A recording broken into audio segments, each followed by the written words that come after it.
guys, it's Sarah and today's BookList Thursday. So this is a video series that I do with my friend Lindsay from Lindsay's Little Library. I will have her channel linked down below.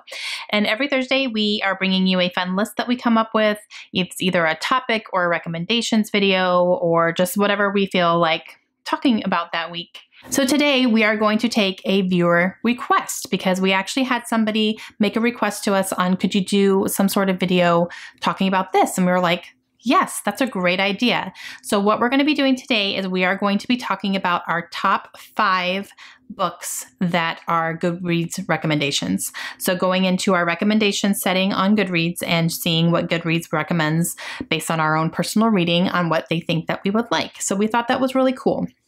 So here's what we're going to do. I'm going to take snapshots on my phone of the books that I'm going to talk about. I'm going to do this by genre. So I'm not going to show you the first 5 in a specific genre. I'm going to pick different genres. So I'm going to have 5 different genres, ones that I'm probably the most interested in, and just let you know what the first one that pops up in that genre is. So this is going to be fun. All right, we were going to start. I have my phone here, so I have not looked at any of these, so I have no idea what's going to be coming up. So let's do adult fiction. And the first one that comes up is Strong Poison by Dorothy L. Sayers. Okay, so interestingly enough, this is book number 6 in a series, the Lord Peter Wimsey series. So interesting, it's not number 1.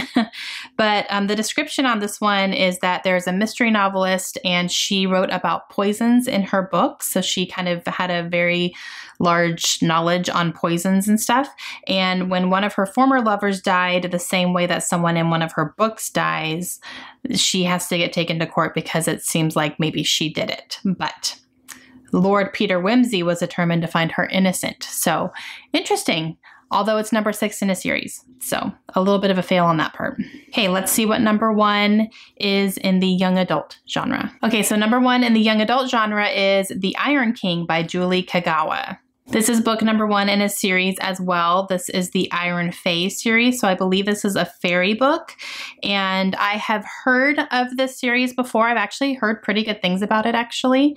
I haven't read anything by Julie Kagawa yet, though. And so this follows a girl named Megan, and she kind of is having a little bit of a hard time in life. Her father has disappeared.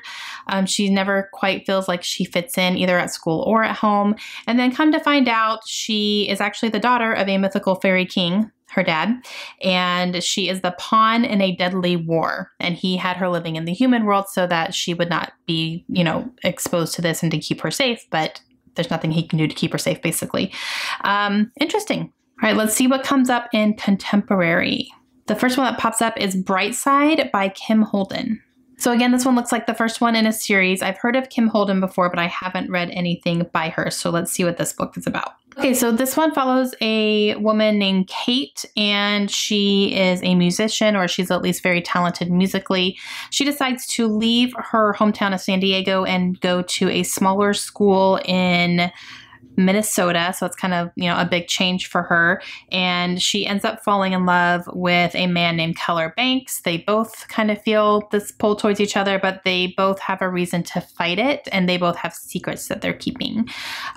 So very interesting. Kind of reminds me a little bit, I would say, of Confess by Colleen Hoover. Just some secrets happening, but there's like a definite attraction, but they both have secrets keeping from each other. And I loved that book. So this might be one I would actually check out. So let's see what pops up in the fantasy genre. Okay, so the first one that pops up, I kind of giggled a little bit. Furies of Cauldron, and this is by Jim Butcher. This is the first book in his Codex Alera series. I laugh a little bit because I've read Jim Butcher before. I really, really enjoy his urban fantasy series, the Dresden Files. I love that series. I actually want to get back to that one soon. And so I already know that I really like his writing. So this one is actually one that I would consider. Okay, so this one sounds difficult.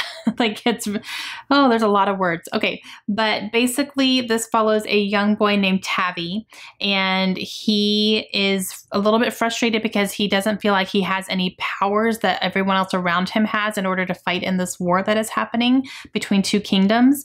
And then come to find out eventually he has a power that is greater than all of them. He just didn't know what it was, and he didn't know he possessed it, but it comes about, and there's some spying going on and some trust issues issues with people and, you know, he's saving somebody, but should he have saved her because she might be a spy, types, you know, that kind of stuff. So I would not count this out because I do know that I have enjoyed Jim Butcher a lot.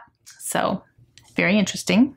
All right, so one more category. So should I go science fiction? Should I go mystery? I do enjoy mysteries. I think, well, there's also crime. I think I'm going to go with crime because I really enjoy, well, mystery crime. I guess they could be both. Okay, so the first one that popped up in crime is My Sister's Grave by Robert Dugan. And this is the first book in a series, the Tracy Crosswhite series. So I'm guessing she's probably a detective. Let's see.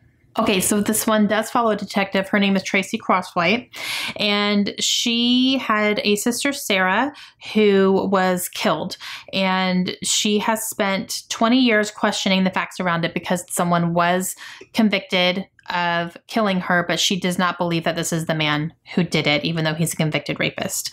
She doesn't believe that he did it. So motivated by that, she became a homicide detective in the Seattle Police Department, and she's dedicated her life to tracking down killers.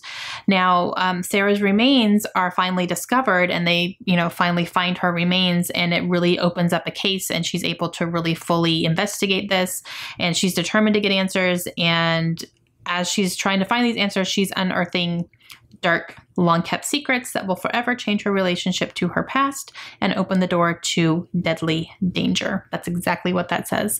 I'm interested in this. I've never heard of this before. Like, I would read that. Okay, guys, so those are the first 5 books from different genres that I personally would, you know, search out and see what would be recommended to me through GoodReads. So that was fun. I encourage you guys to go and do that yourselves and see what books come up as suggestions for you and see if there's anything you might be interested in.